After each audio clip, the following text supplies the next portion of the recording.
Hey there, welcome to or back to the channel. For this video, we are finally checking out the first part of the hiking trail, which is like the main theme and kind of format of this island. So far, you've really only seen bits and pieces, and that's because the way I've been designing is kind of all over the place. Usually, any new videos or content are just when I can somehow manage to fully complete an area or region. Which brings us to this video. I'm super excited to show you the beginnings of the trail. I love how it's looking so far. It's really bringing home the original idea of the theme I had for this island. Moving past Molly's Welcome Center, which you guys have already seen in a previous video, we arrive at the first rest stop that I made. I'm pretty sure I've shown this in a past video, but it's good to show again because I plan on having at least 2 or 3 of these rest stops scattered around the trail. It's also good to revisit Bud's beach house over here. You've seen the interior of his ice cream shop and the surrounding area in other videos. I just wanted to stop in as a reference, see where we're at on the island. Now let's move along to the trail. I really wanted this area to be like a transition, so the added tree cover and design right here really makes it feel like you're stepping into a different area.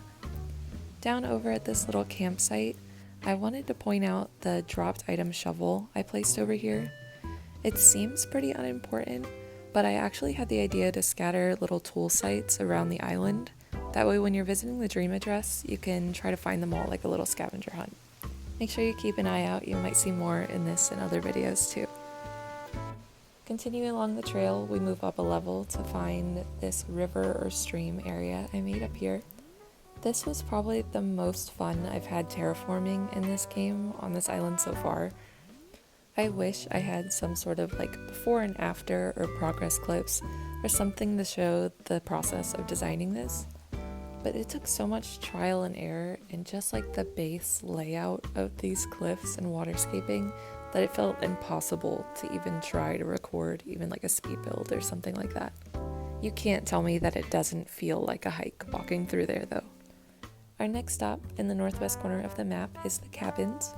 We have Teddy, Mac, and Gonzo, which I shared a little bit of in the last video. I have had Teddy's and Mac's interiors of their houses finished since I've started this island, but it has taken me so long to finish the exterior that I have yet to share them with you, so let's start there first.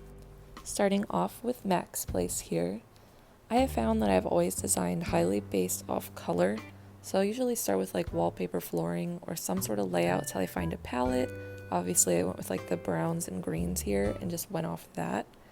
He is a jock, so I have the little workout equipment in the corner, plus plenty of refreshments and snacks to keep his energy fueled.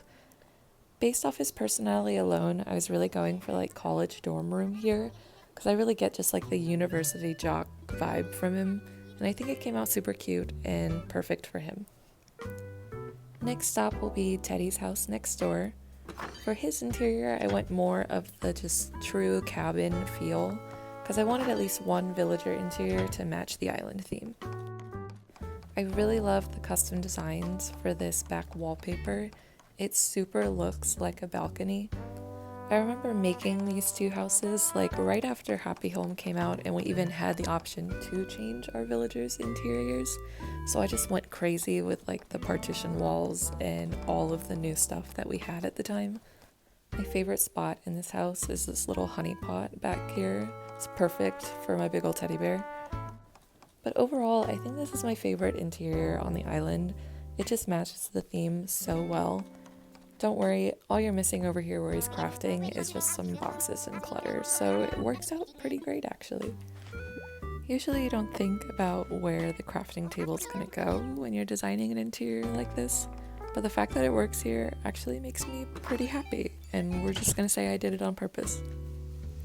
As I mentioned earlier, I shared Gonzo's yard and my struggles with Gonzo's yard in my last video, but it is completely done and I am leaving it this way and not touching it anymore. What I really like about this yard, specifically for Gonzo, is he's my grumpy villager, so it's a nice little hideaway spot for him to avoid other villagers when he's cranky, hence the little pitfall seed trap here he can put up when he doesn't want visitors. The idea of decorating based on the villagers' personalities went heavy into the surrounding areas over here. For example, and I can't remember if I've ever shown this spot before, but I have a little hidden volleyball court on the beach back here. It's great filler for this beach area I had down here. For some reason, I've been really struggling with designing the beaches on this island. It's definitely like the last thing I'll work on if there's a beach attached to an area. One thing I really like about this placement though is if you head down here, you can sneak back to Bud's house, and he is actually another jock villager too. So it's nice for him to actually be able to get back here and join in some games with the boys. I love how simple and like neighborhood feel this area can look while still feeling like part of the trail. The little pops of red and small details outside each of their houses I think came out super cool. Our last stop will be this little soccer area I made for them. Wanted to keep the jock theme, as well as I had this super cool little soccer field on my last island design, and I really wanted to keep the furniture and incorporate it somewhere here, so it fit pretty well. And that's about it on everything I have 100% completed along the trail so far.